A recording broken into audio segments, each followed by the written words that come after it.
바로 며칠 전에 이런 제목으로 사과나무 병충해에 관한 영상을 올렸습니다. 우리 집 사과 주관의 수피가 이렇게 험상궂게 또 하단 부분은 갈라져 여러 자료를 검색하여 불안병이라는 진단을 내리고 또 거기에 따라 방제를 하였습니다. 그리고는 시청자분과 공유하기 위해 영상을 만들어 올렸습니다. 시청자 한 분이 불안병과는 병증이 다르다는 조언을 하여 다시 여러 자료를 살펴보고 하여 수정된 영상을 지금 올립니다. 여기에 대한 전말을 알고 싶으면 이 영상을 끝까지 봐주십시오. 텃밭 농장을 처음 만들 때 이웃 가원에서 캐내던 사과 유목 3그루를 얻어 심었는데 이 새 나무가 처음 좁쌀만한 것이 돋아 이제 10년이나 되었습니다. 세월이 가면서 좁쌀만 하던 것은 콩만큼 커지고 그 커진 것이 덕지덕지 이렇게 흉측하게 변하고 하단에는 수피가 벗겨지고 하여 올겨울은 뭔가 결단을 해야 한다고 생각하였습니다. 사과 병충해에 관한 여러 자료를 찾다가 농촌진흥청 농사로 작목별 병해충 자료에 기술된 불안병과 가장 관계가 있어 보였습니다. 이 불안병은 견무늬 썩은병과 구별하기 어렵다고 하면서 그 방제법으로 여러 가지가 있었습니다. 이미 오랜 세월 포자태가 덕지덕지 묻어 있어 깎아내고 등록 약재를 바르는 쪽으로 가닥을 잡고 방제 작업을 진행하였습니다. 이 불안병이라는 썩는다는 부자에 난간을 태는 난자의 합성어로 기둥 즉 주관의 표피가 썩는다는 뜻입니다. 물론 이때는 나무가 고사 직전의 상태이겠죠. 제가 알기론 주로 사과나무 주관의 껍질을 상하게 하여 나무의 세력을 떨어뜨리고 심하면 고사하게 하지만 단제병이나 견무늬병처럼 과일 열매는 피해를 준다는 얘기를 듣지 못하였습니다.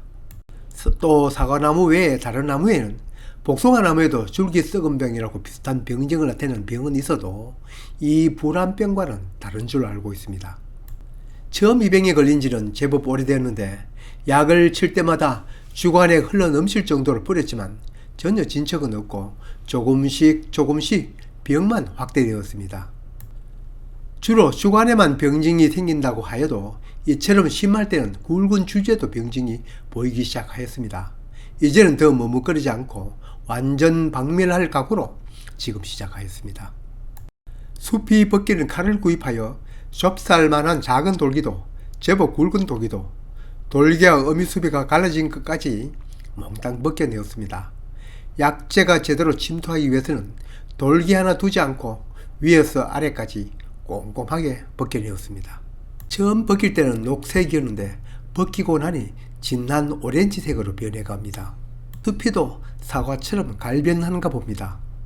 아직 남은 수피보다 벗겨낸 쪽이 더 많은 만큼 대수술입니다.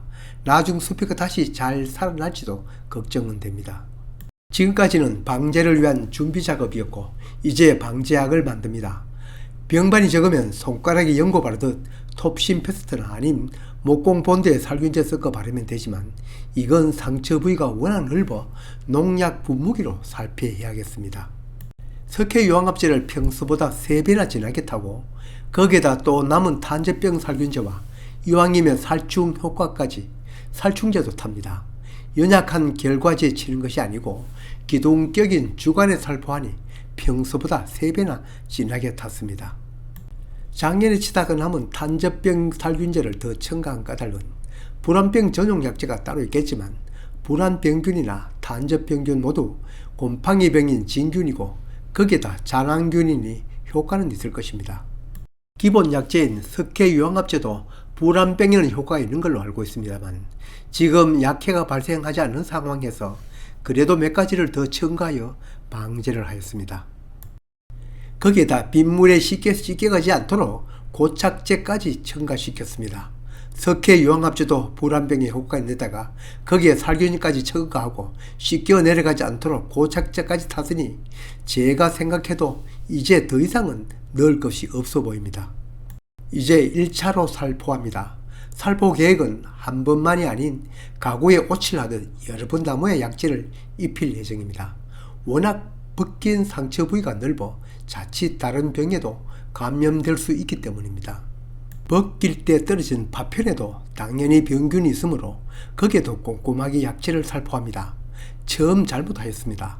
벗길 때 멍석이라도 깔고 작업을 해야 하는데 미처 생각 못했습니다.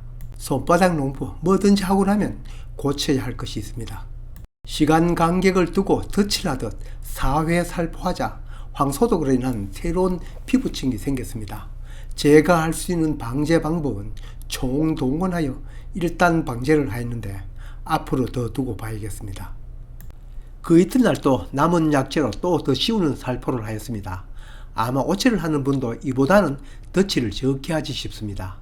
대수술한 피부에 다른 작균이 들어간다면 안 하는 것만 못하기 때문입니다. 이렇게 해서 제가 공부하고 방제한 것을 영상으로 만들어 올렸는데 시청자분이 불안병증과는 다르다고 하였습니다. 불안병이 아니라면 이와 흡사한 견문이 썩은 병이 분명할 것입니다. 이 기회를 빌어 본 영상에 댓글로 조언 주신 시청자분께 감사의 인사를 드리고 아울러 혼란을 드린 시청자분들께도 사과의 말씀을 드립니다. 저야 덕분에 공부 잘하고 부족한 실력 더 단단히 쌓는 기회이지만 시청자분께는 또 한 번 혼란을 드릴 수 없어 농진청 산하 사과연구소 병충해 담당 연구소와 상담을 하였습니다. 보내드리는 영상을 보시고는 견문이 썩은 병균 때문에 수피가 사마귀 병만을 보인 것이라 합니다. 이 썩은 병이란 열매가 탄저병처럼 둥글게 썩어가는데 그 모양이 나이테가 있는 것이 다릅니다.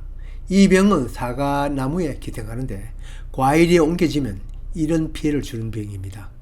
그러면서 요즘엔 견문이병이 생긴다고 이렇게 수피를 벗기고 방제를 하지 않는다고 합니다. 벗긴 껍질에 자칫 다른 병균이 침투할 염려도 있고 또 이 방제 작업이 너무 노력이 많이 든다는 점을 들었습니다. 그럼 대안을 물으니 그대로 돌아갑니다. 사람도 자신이 가지고 있는 병을 그대로 달고 살아가는 것처럼 식물도 자신이 갖고 있는 병을 그대로 달고 간다고 합니다. 비단 사과 가원에 견문이 썩은 병이만 있는 것이 아니라 여러 가지 병균들이 나무는 물론 공기 중에도 많이 비산을 하므로 주기적으로 방제를 한다고 합니다. 제가 한 방제가 비록 옛날 방식이나마 손바닥 농장 사과는 이미 일을 저질렀고 병충해 방제 방법도 일반 가온과 텃밭 가온에는 차이가 있을 수 있다고 생각합니다.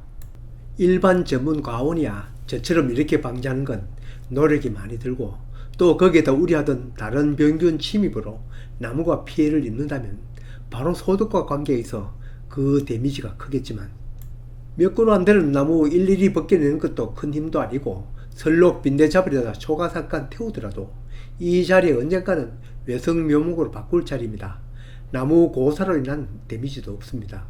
여하튼 저질렀고 올 가을에 또 이 결과 올리도록 하겠습니다. 자꾸 공부거리만 생깁니다. 혹 텃밭 사과 이런 병증이 보이면 불황병 아니면 견문이 썩은 병 중 하나입니다. 저와 같은 환경이라면 저처럼 일을 저질 수도 있겠지만 숲이 함부로 벗겨 치료하지 마십시오.